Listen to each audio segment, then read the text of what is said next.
In this video, I'm going to share the fastest ways to clean stencils, brayers, brushes, and jelly plates. Hello, my name is Catherine Rains. I'm a mixed media collage artist, and welcome to Tune In Tuesday, where I share weekly art demos to expand your mixed media toolbox. If you see value in my art demos, I would deeply appreciate if you would subscribe to my channel below. Links for all the supplies to make art cleanup fast and easy are below. And you might also want to check out my free 5-day online workshop where I teach you how to use all the collage papers taught during Tune In Tuesday to make fabulous collages the very first try. So let's get cleaning.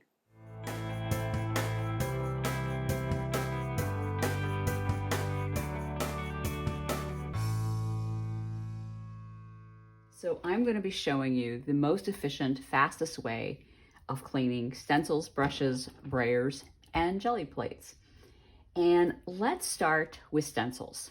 So this is the stencil I actually had in my reel and my short. And this was coated with, I don't know, 4 or 5 coats of paint. It was at least a year old, and it literally just washed right off with this product, Goof Off. Now, in the show notes, under Show More, you'll see another video link of another artist who did an experiment with 5 different products. One of them was Goof Off, to show the fastest way to clean off a stencil. Goof Off won. I had never heard of Goof Off until I saw her video, so I'm giving her full credit, so check out her video. I actually used one other method, which was Murphy's Oil Soap, until I saw this. So let me show you the wonder of this product. So here's a stencil that's partially cleaned off. So what I'm going to do is take my Goof Off and just spritz it. Nice coating.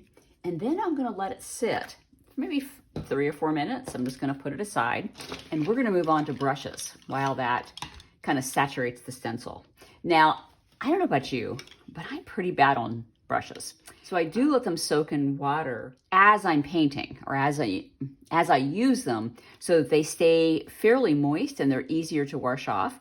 But my normal method for washing a brush is, as soon as I'm done, I take it out of the water and I just wash it under warm water, no soap, and they come clean 50% of the time. The other 50% of the time, I do what I'm gonna show you. But as you can see, these brushes, a lot are discolored. A lot of them don't bend anymore because the ferrule is all caked with paint. And I could actually take all these brushes and revive them for the most part. It's not perfect, but these brushes are very old. And for instance, this one is actually crunchy. And it really needs, right now, this application. This one barely bends, so these I want to do something with immediately. But even this one that is kind of shaded red, it's shaded blue, for the most part, I can get that off of the brush. And the way I do that is by soaking the brushes in Murphy's Oil Soap. So I buy this stuff by the gallon because I use so much of it, but it lasts forever. I don't throw it out. So I fill up enough of this product in a glass jar that just covers the bristles. Now I'm going to add these to this.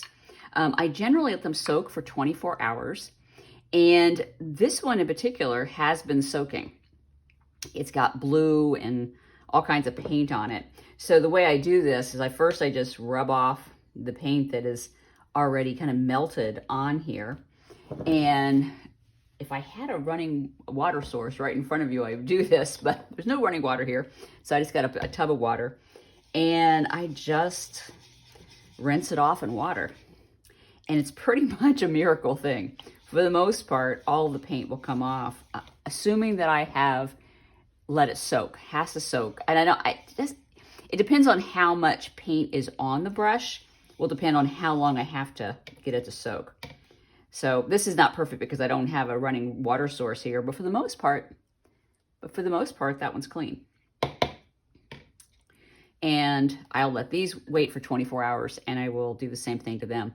Now, I don't throw this Murphy's Oil Soap away once I'm done with this. I have a lid that I'll put on top of this, And I could use this same supply from Murphy's Oil Soap for 6 months to a year until it just gets too goopy. Now it will get, it already is, this is kind of cloudy because a lot of paint and water have accumulated in it, but it doesn't make it less effective.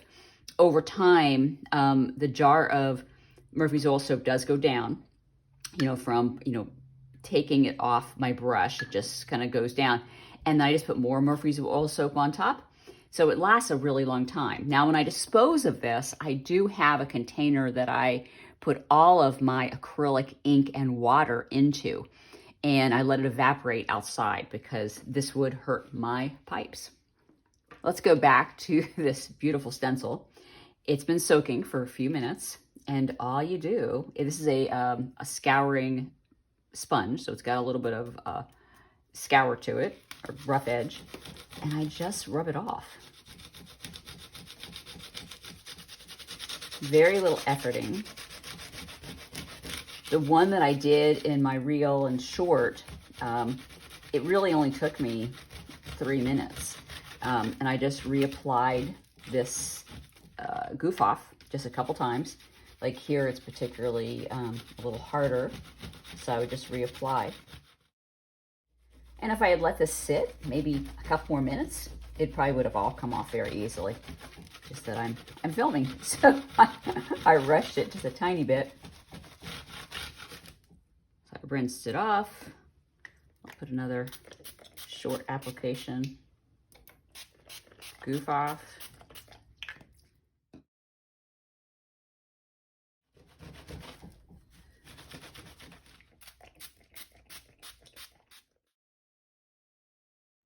And voila, a completely clean stencil from one that had been caked with paint for a very long time. Well, let me show you how I have been cleaning off my stencils for a very long time. So this is a container, again, full of Murphy's Oil Soap. I'll show you the Brayer piece in a second. But what I usually do is I soak my stencil in the Murphy's Oil Soap. So I'll just kind of drag off what's there. And I do the same thing. Fortunately, my sponge is a little dirty. And I just scrub it off. Now, this hasn't been soaking that long.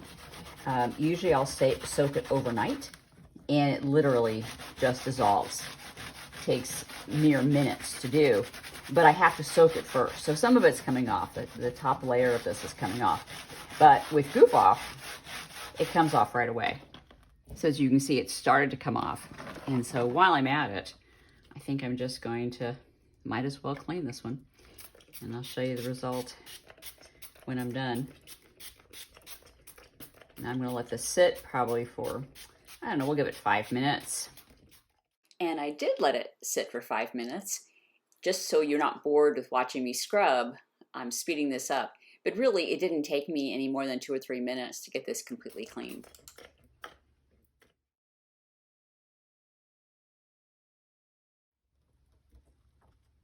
And done. Amazing. Just a little bit of elbow grease, 5 minutes, and clean stencil. So let's talk about brayers. So this brayer had many, many layers of paint on it. And what I did to clean it off was I soaked it completely in Murphy's Oil Soap.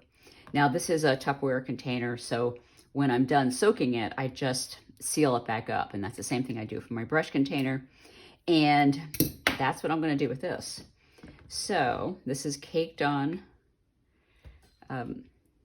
paint. Just rub off as much excess as I can because all this stuff there's a lot hanging on here. So let's get what I can off. So I'm going to scrub this over my water container. And look, it just literally dissolves. It doesn't take any time at all if it's been soaking. I do recommend soaking it usually overnight. It doesn't happen, especially if you got a lot of layers, which I usually do because I'm pretty lazy about cleaning up my toys. Usually a brayer still works just fine with lots of layers of paint on it. What the real problem is when it really accumulates around the top here. It just doesn't roll as well, or rolls maybe with the texture on it.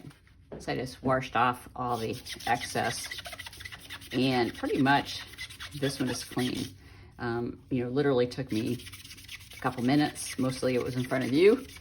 And it depends on how many layers I have. Now, I find that blue actually stains it permanently, so I don't think I'm gonna get this blue in terms of the staining off of there, but there is no paint on here. It's just a stain that is affecting the overall color of that. But that's done. It's a clean brayer. Last but not least, the jelly pad. Now, ideally, like any of our tools, you know, we should be cleaning them as we go.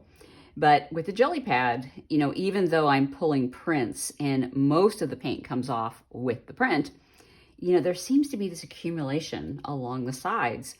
And I let that go for quite some time until I go, you know what, this is affecting my overall print.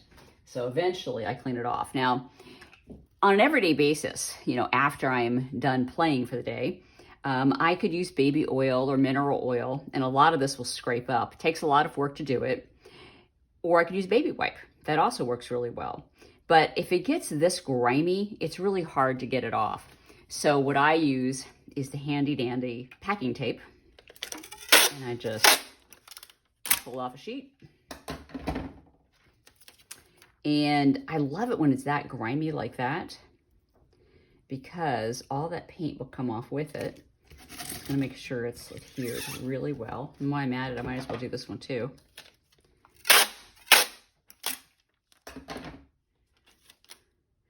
By the way, you could also wrap it around the sides if you've got paint on the sides. Make sure it's got a really good adhesion there. There you go. Easily comes off. And you've got a really beautiful piece of collage fodder to boot. I love that. Okay, this is the first time it hasn't worked, ever. So just, you know, it's not 100% foolproof, but honestly, out of the hundreds of times I've done it, this is the first time it didn't work. So there must be something about this particular corner that is just not letting go. I'm gonna have to probably soak this in mineral oil to get it off, because it is not. So this is real life. It doesn't always work. Luckily that side did. And all of my art tools are now clean, although I didn't completely clean off my jelly pad. I will do that later. Thank you for joining me for Tune In Tuesday, and I'll be back next Tuesday with another art demo.